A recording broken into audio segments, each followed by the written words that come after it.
So, Scuff Dario, I've seen him around. He's been making some waves lately in the Twitch scene, the online left.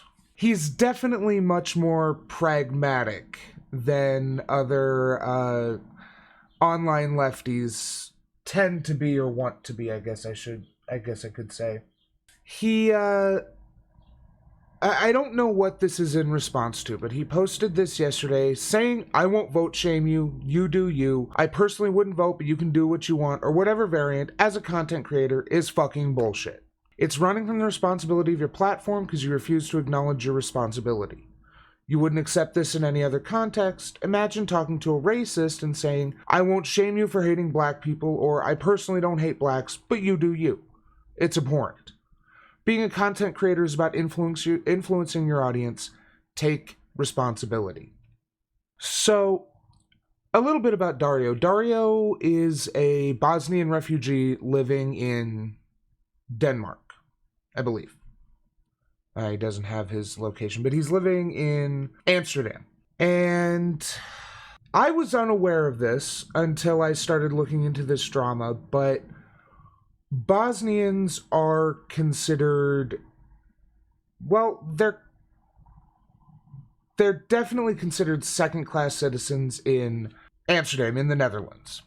And this, I think, is a 100% defensible position. I don't know exactly what this is in response to, except the general discourse of the online left for the last month or two. As the left has fractured yet again on the subject of the U.S. presidential election. Whether leftists should vote third party, should not vote, should vote for Biden, or even a few, I'm convinced they're PSYOP or COINTELPRO, people saying we should vote for Trump. Any leftist who votes for Trump is not a fucking leftist.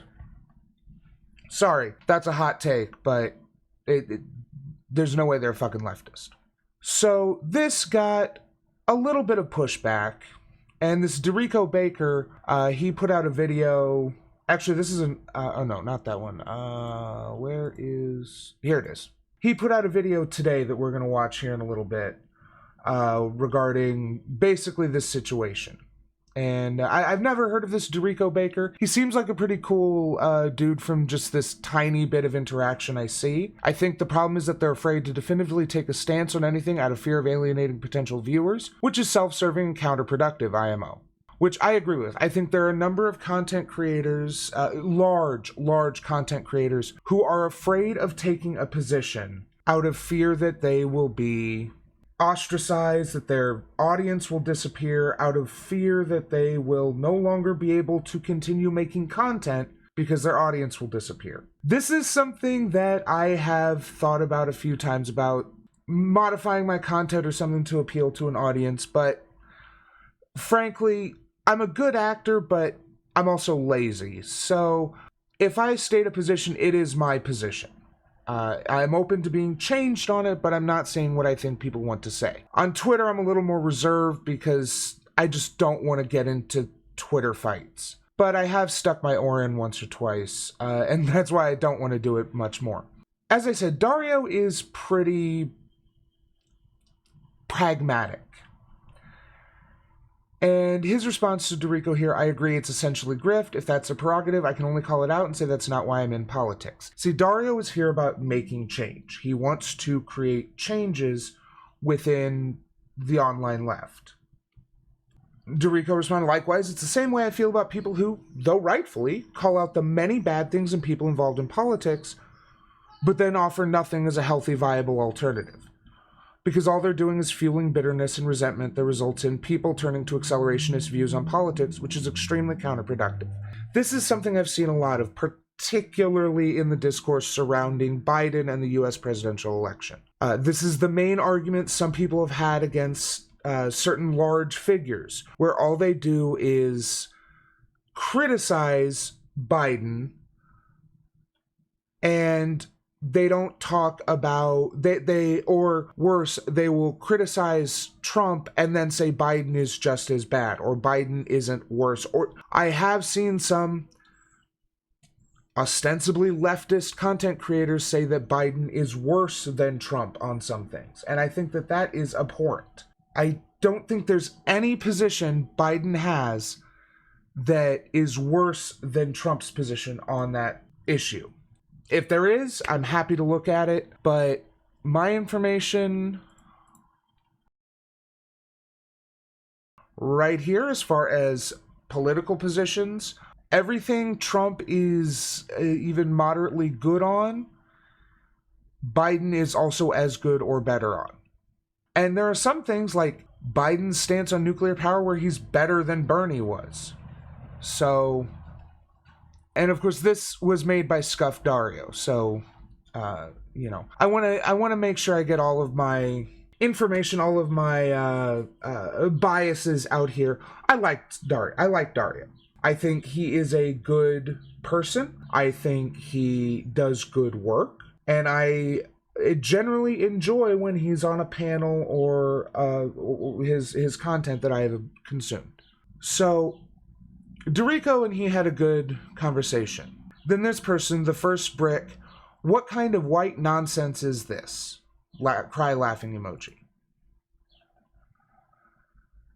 To which someone else replied, crack are always in our business to further their agendas. The only time they care about us is when they want to make an argument. We are mere political tools for liberals and white leftists. Now, I will concede that there are definitely, this is definitely true for it seems, the majority of liberals. And there are almost certainly some white leftists for which minorities and marginalized communities are tools, either to make their argument, to get clout, or what have you. Dario is not one of these for a number of reasons. Now, all of this seems silly, right? 7 replies to his first tweet, 3 replies to the second, 150 likes between the two of them, a handful of retweets. These were positively received, if relatively small, responses. Dario only has 1,500 followers. He didn't call anyone in here. But then he made this tweet shortly after. This all happened yesterday. Interesting that you'd like racist tweets someone made against me at Milk Tea Leninism. I thought we were all about them minorities. Is it funny to call a refugee who's an ethnic minority in their country a cracker? You do realize I'm not seen as white here in Denmark, right? Because this Mel, who I've seen around a little bit, she does seem to have some pretty decent takes, even if she can go a little tanky-ish in a few things I've seen. But again, she seems to be pretty fair, honest person. Liked this tweet. Now, what Dario here is calling out is the fact that she liked a tweet which called him a cracker, even if Milk Tea Leninism, unfortunately she deleted it, and I didn't think to get screenshots because I'm an idiot, basically came back and was like, I don't see the big deal, you are white. To which Dario basically responded, no, I'm not. And it came, and I understand why it was deleted. Let me make sure that, I don't think Dario would hide stuff, but doesn't have hidden replies. Good. So as you can see, there's still a lot of discussion about whether cracker is a slur or not. And I have to say, cracker is a slur. It's nowhere near as bad as words like gook or tranny, and certainly nowhere near as bad as the N-word. But it is definitely a slur. And there was one point where Dario, and that may be why it was deleted, Dario essentially said that he used an analogy to talk about it. Okay, yeah. This is it. Okay. So, you know the comparison between whiteness differs and whiteness is more complex. Do you not understand? Though even though you are non-binary, you appear white and cis-passing. So obviously when people see you say certain things about you, this childish as fuck. It's not, though. from my one of the big issues I noticed here was a lot of people were either unaware or were ignoring the conditions Dario lives under in Denmark. And they were comparing it to a white person, to a white person in America, to a Slavic person in America. How that person would be treated. Like Dario, if he were in America, would get many, if not all, of the privileges of being a white person. Not necessarily a wealthy white person, but a white person. So, because you personally think I'm white passing, that invalidates the ethnic discrimination I face in my own country? What kind of argument is that? If I think you're cis passing, does that justify me calling you slurs? This is exactly the same thing. And again, he never said that cracker is a horrible thing to call someone. He simply referred to it as a slur and basically intimated that people who used it are doing a racism. I'm saying you're white passing in the US, so probably when people seeing you commenting, they say some probably ignorant shit because of what you say comes off as chauvinist to people. That doesn't invalidate your discrimination in your own country, obviously. Sure, this is why I didn't criticize the fucking rando who doesn't know me.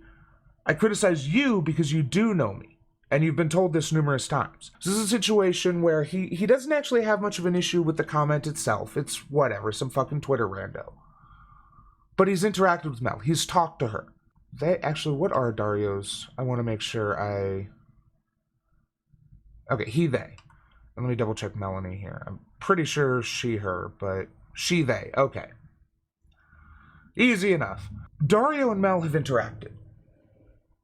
And Mel should know what Dario is referring to here. But what Mel did here, and it's really bad faith and really shitty, is she deflected the conversation from talking about the question here about white people inserting themselves into situations to further their agendas, to talking about whether Dario should care about being called a cracker. And she started the argument by saying, you're white passing in the US. Now, I know I've memed here and other people have memed about how the only country that exists in the world is the US, and it's the only one we should worry about. Obviously, that's a meme. There are obviously other countries, and in Denmark, where Dario lives, he faces a great deal of discrimination. So Melanie replied, I liked the tweet, because outside the cracker comment, there was some truth to their point. Now, I will credit Melanie here. There are some people on the left who will see a good point made either poorly or with some mediocre or bad rhetoric like that, and just ignore the whole thing. To Melanie's credit, she overlooked, giving her the benefit of the doubt, she overlooked the cracker comment and got to the heart of it. To which someone else replied, gonna start liking Richard Spencer's tweets that advocate for left ideas, which is kind of an absurd example of the situation. So, I liked the tweet because outside the cracker comment, there was some truth to their point. This fucking tranny doesn't know shit about European politics. If they did, they wouldn't have been talking about Bernie that way. Trannies should shut up. You think this would be an acceptable comment for me to like? This is an analogy. This is saying this trans person using a slur doesn't know shit about European politics. If they did, they wouldn't have. This is basically one-to-one analogy with this here. It's expressing a good idea, but very poorly and with some very bad language. Which you got a bunch of people coming in here. Cracker is not a slur. Cracker moment, busting out the T slur because someone else said cracker and she liked it. Those crackers are salty. Yeah, a whole bunch of people dogpiling on Dario because he used an edgy analogy. You're really going to say cracker is equal to tranny? Come on, Mel, it's an analogy for Christ's sake. Do you understand the point of analogies? Which Noopy, who again, Noopy I've talked to, she was on the, are they?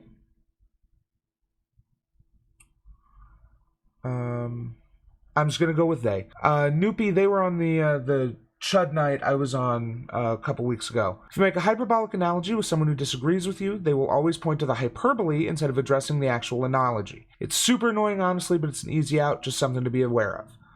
So this is true. This is something you see a lot of. Someone will make an analogy using hyperbole to demonstrate, basically as a form of reductio ad absurdum, and the person who receives the analogy will just focus on the hyperbole and ignore the analogy. And the worst part is that most people don't even know what the definition of an analogy is. It's literally supposed to be different. That's the point.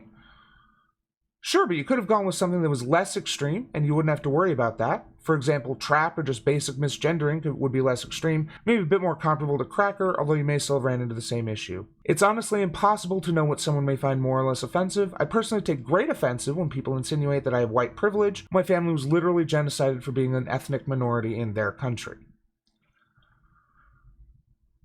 Cracker is nowhere the same tone as tranny, come on. He never made that argument. Which, LSP, this ain't it, sister. Oh, come on. So, yeah. Let's go back. So, essentially, what is happening here is Daria wanted to ask why Mel thought this language was okay. And Mel said because it was a good point even though it had this word in it. To which Dario brought out an edgy analogy and the debate completely broke down and he got dogpiled minorly for his position here. And then he posted this thread here, which is actually very interesting, where he talks about his experience dealing with being Bosnian in Amsterdam, in Denmark, and how that gets ignored because he looks like a white dude bro. And it's really kind of unfortunate and telling that so many people on the online left, and I want to stress here that this is largely an online issue. This is not an issue, as far as I'm aware, that these attitudes here are not very present in real world spaces, but this is primarily an online issue where someone looks white, they seem to be white passing, so in America they'd be fine. Well, he has a completely different experience, so if he says that his life is different, then that his lived experience is different, that changes his outlook and what affects him. He came to Denmark on a boat illegally after having half his family genocided by white supremacists for us being an ethnic minority.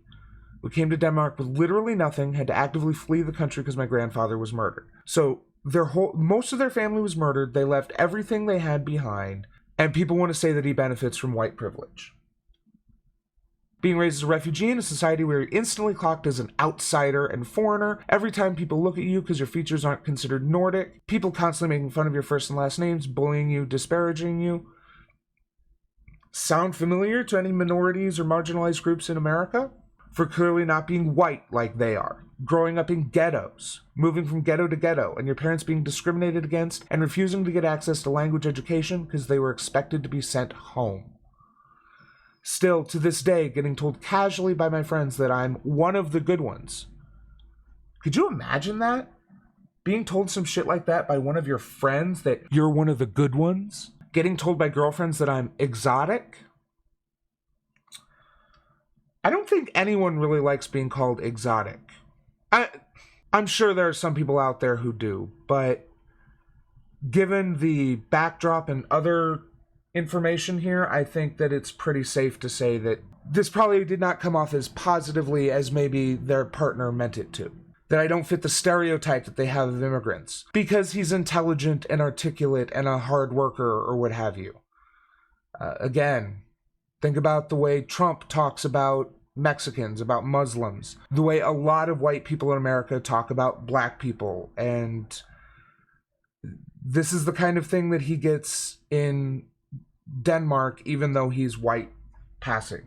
then having to deal with actual political parties gaining traction, almost gaining enough votes to get into Danish parliament. They received 4.9% of the popular vote, 5% is needed. Where on their party website it stated that first order of business is to deport everyone who's my ethnicity, who came as a refugee from Bosnia, just because we are.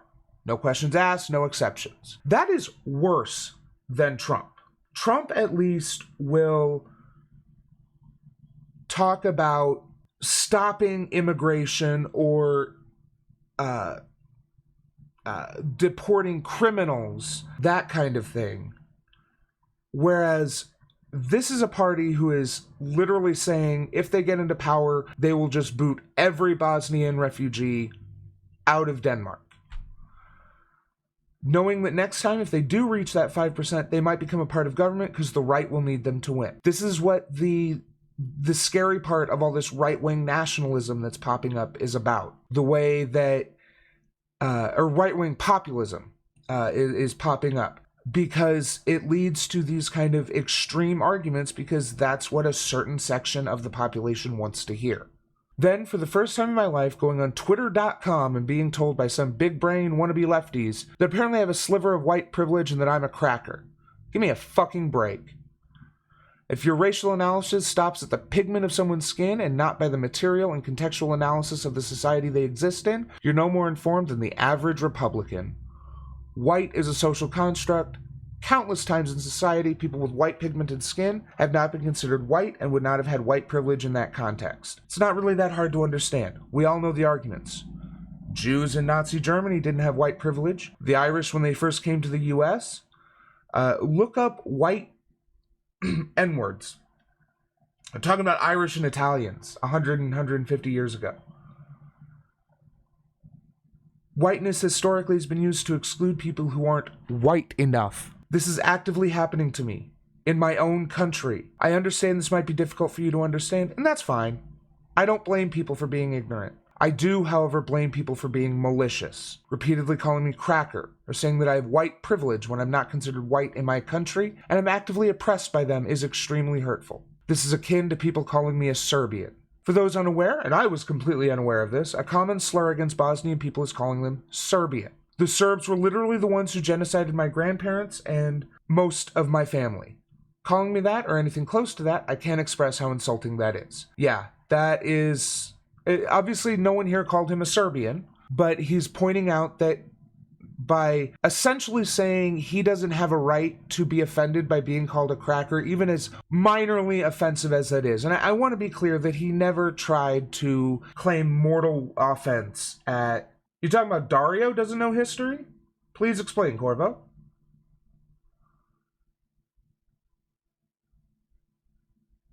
And his offense of being called a cracker was more of the, I'm not even, it doesn't even make sense to call me this. Why would you do this? Why would people keep doing this? And whiteness historically has been used to exclude people who aren't white enough, which is absolutely true. Whiteness has historically been used to exclude people from the hegemonic control because they could claim they weren't white enough. They were swarthy or ruddy or whatever word was used to call them not white, even though today they are considered white. Italians and Irish are the two biggest ones in America. Obviously, Bosnians in Europe are currently experiencing that. Many Eastern Europeans are. The reason Italian, Poles, Irish weren't accepted in America wasn't because of their skin color, but because they were Catholics and not Protestants. That was the justification. One justification. But there's a lot of, okay.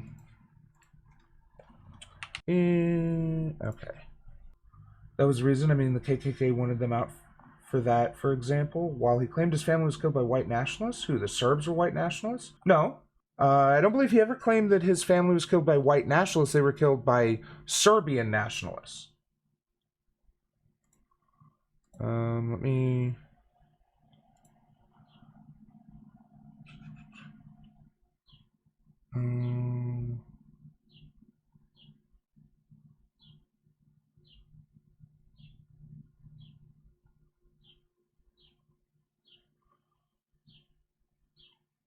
No, he's being excluded from whiteness in Denmark, but he fled his home country because the Serbians were cracking down on Bosnians.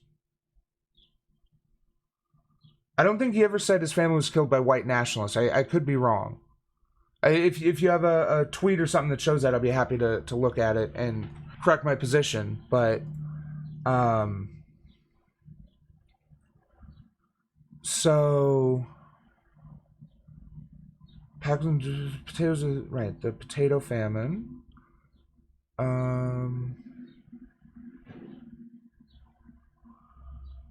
At least from what I saw here, after he started to talk about this slur and Serbs. Well, let's keep going here.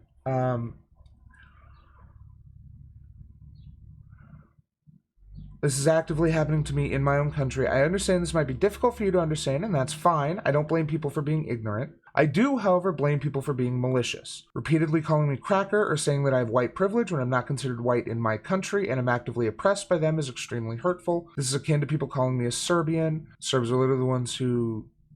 Okay. I've accepted that most people don't really give a fuck and they just want to keep calling me shit. That's fine. I don't expect random people to understand. Bosnia is a war-torn country. Most of it is a wasteland, still not recovered from the war, with corrupt politicians taking all the money for themselves, just given to them to rebuild the country. They're so corrupt they can't even become part of the EU. This is why you won't see many Bosnian people on this platform, on any online platform. What do I want to say with this? Well, be aware of what your principles are, be aware of other people's history, listen to them when they tell you about their experiences. This should be self-evident for people on the left. Dialogue is important. Talking about history and the meaning of words in good faith is important. Knowing not only what to say and what to think, but why we say and think the things we do is important. Anyway, rant over, I'm going to bed. But let's, at scuffed Dario, white nationalist. Oops.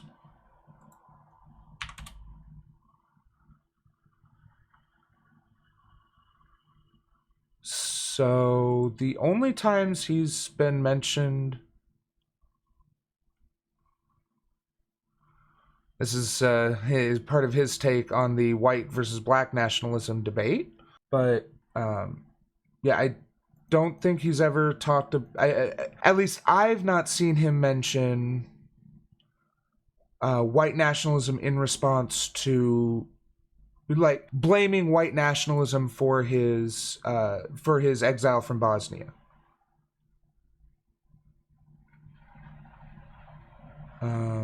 So because the Serbians were Serbian nationalists, not white nationalists.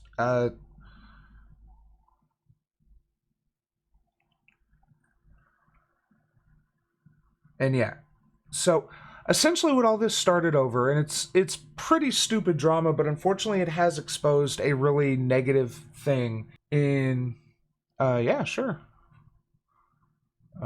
Yeah, I'll just link you to the top of the thread.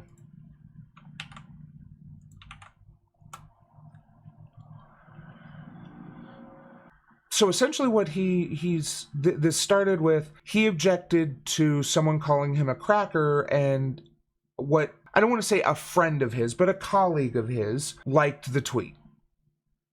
And this started off this whole big bullshit where people piled on him, not a huge amount, you know,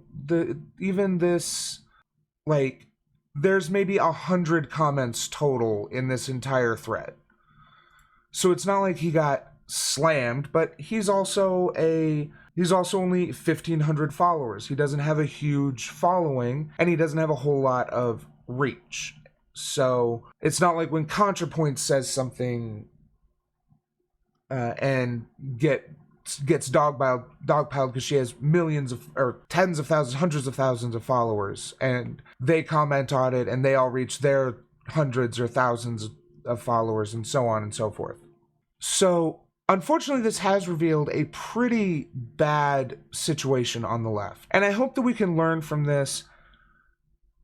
I mean, I feel like anyone who doesn't consider cracker a slur is just ignorant of the meaning of words.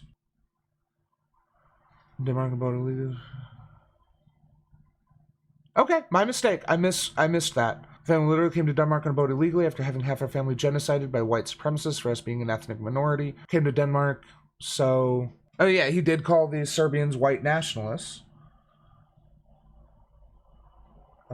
Serbian...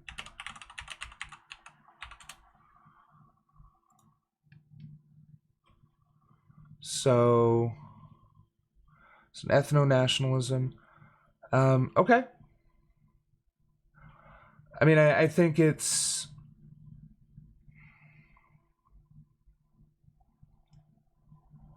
I honestly don't know enough about the Serbs and Bosnians to say how incorrect or correct that is, but I do think it's probably fair to call it white nationalism, even if it's not the exact same kind of white nationalism, say, that we have here in America or that they might have in Western Europe. It's still, it's the bad kind of nationalism.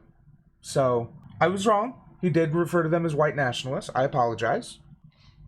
So yeah, basically what I wanted to say here, aside from going over everything here, is that maybe don't use slurs to refer to people, and especially, I can't believe I have to say that, but especially if they're your comrades. And moreover, when someone says my lived experience is different from what you think it is, be judging by what I look like in my profile picture or what I look like on camera, maybe consider there's a difference there. And don't judge a book by its fucking cover.